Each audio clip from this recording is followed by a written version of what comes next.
Cordial saludo, mi nombre es Karina Cruz Murillo, soy estudiante de Psicología segundo semestre, pertenezco al Código 642 de Procesos Cognitivos. A continuación voy a hablar sobre la atención y la sensación, daré el significado, su clasificación, los principales trastornos y las áreas implicadas en cada proceso.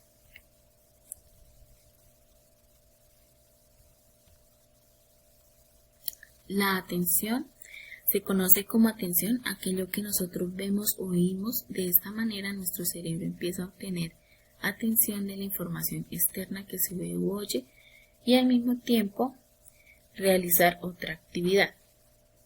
Para Banjar llama teoría de la capacidad, que se refiere a cuánta atención se puede prestar en un momento determinado y cómo ésta puede cambiar dependiendo de lo motivado o estipulado que se esté. Clasificación y tipos de atención. La atención externa reducida se centra en un número reducido de estímulos ajenos a la persona y se relaciona con la concentración. La atención externa amplia se centra en un número amplio de estímulos ajenos a la persona. La atención interna reducida se caracteriza porque está centrada en un número reducido de estímulos que ocurren en el organismo de una persona. La atención interna amplia hace referencia a que una persona se centra en un número amplio de estímulos que ocurren en el organismo de una persona.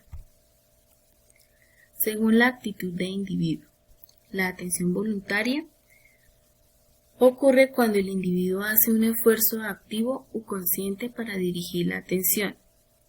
La atención involuntaria es cuando una persona no hace el esfuerzo consciente y activo, sino que es el estímulo, tanto interno como externo, que dirige la atención.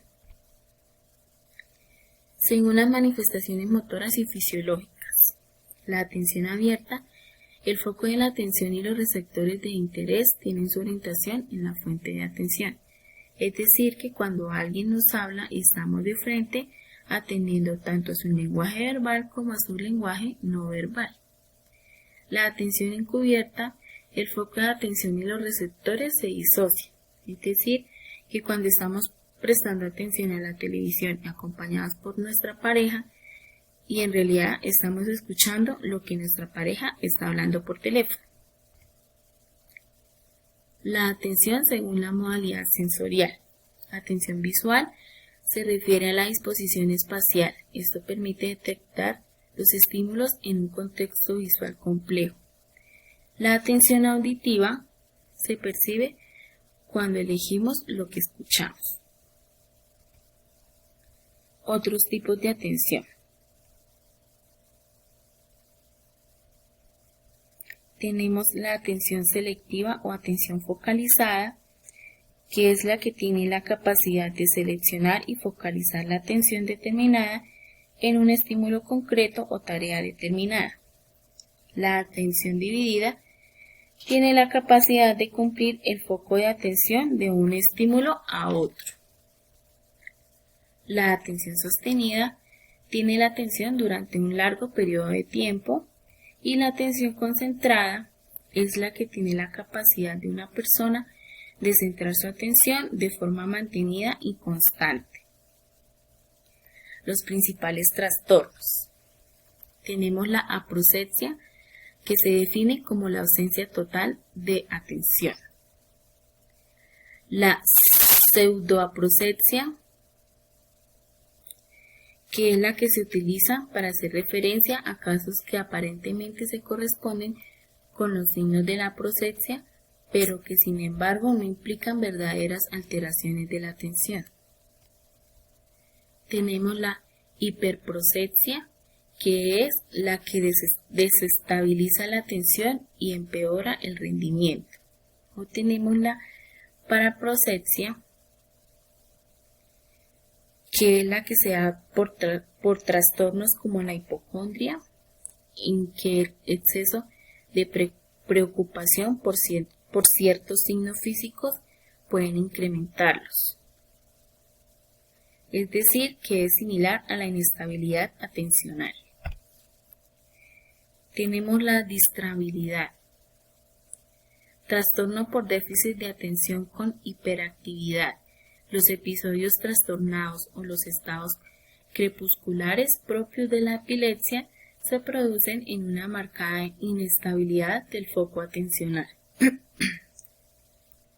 La habilidad atencional emocional se utiliza de modo muy específico para definir las alteraciones en la estabilidad y rendimiento de la atención que se derivan de estados de ansiedad intensa. Por ejemplo, los que se podrían producir en trastornos como el trastorno de ansiedad generalizada. La fatigabilidad atencional. Esta suele sentirse por cansancio en general y presentar problemas de memoria. La inatención hepática. Encontramos manifestaciones de apatía atencional en contextos muy distintos, en condiciones de fatiga y sueño intensos a causa de desnutrición por consumo abusivo de determinadas sustancias psicoactivas, en trastornos neurodegenerativos difusos o en los estados asténicos apáticos. El síndrome de negligencia.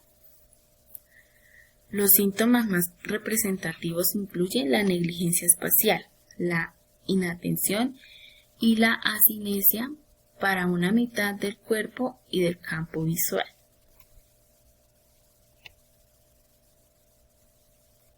La perplejidad. En el área de la psicopatología de la atención, el término perplejidad define un tipo de alteración cualitativa de esta función que implica una incapacidad para dar significado a los estímulos que se perciben. El síndrome de negligencia es un trastorno cerebral particular que aparece como consecuencia de las lesiones focales en el hemisferio derecho del cerebro. Áreas cerebrales implicadas en el proceso de la atención. Tenemos el lóbulo parietal y el lóbulo frontal. Tenemos el tálamo, la formación reticular y los ganglios basales. La sensación se le entiende como un tipo de conocimiento directo e inmediato que da lugar a estados mentales no proporcionales que transmiten información no conceptualizada y normalmente son causados por la estimulación de los órganos de los sentidos. De esta manera se puede concluir que la sensación se origina de la recolección de información externa por medio de los órganos de los sentidos.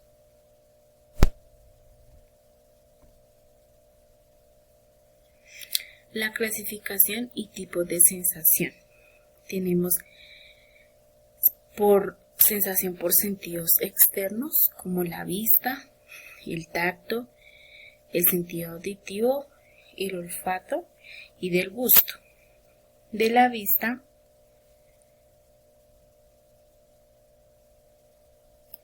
es aquel encargado de detectar aquellas sensaciones creadas cuando la persona observa o mira su entorno. El sentido del tacto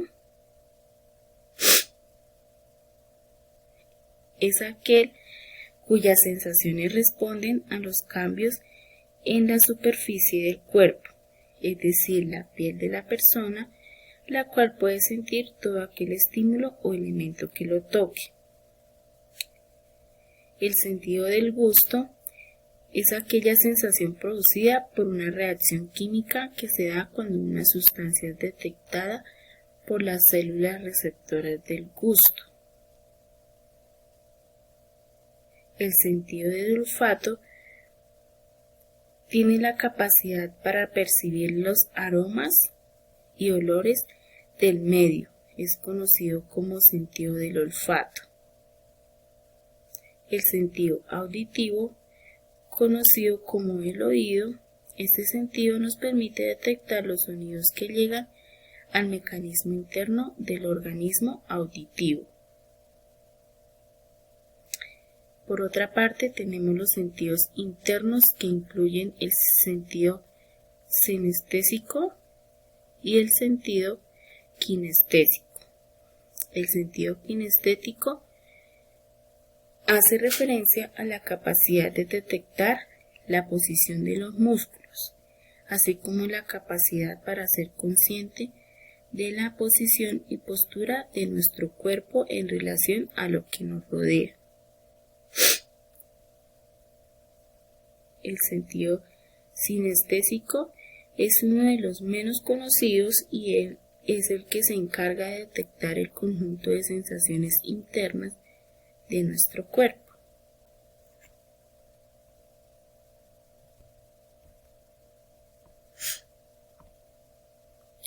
Áreas cerebrales implicadas en el proceso de la sensación.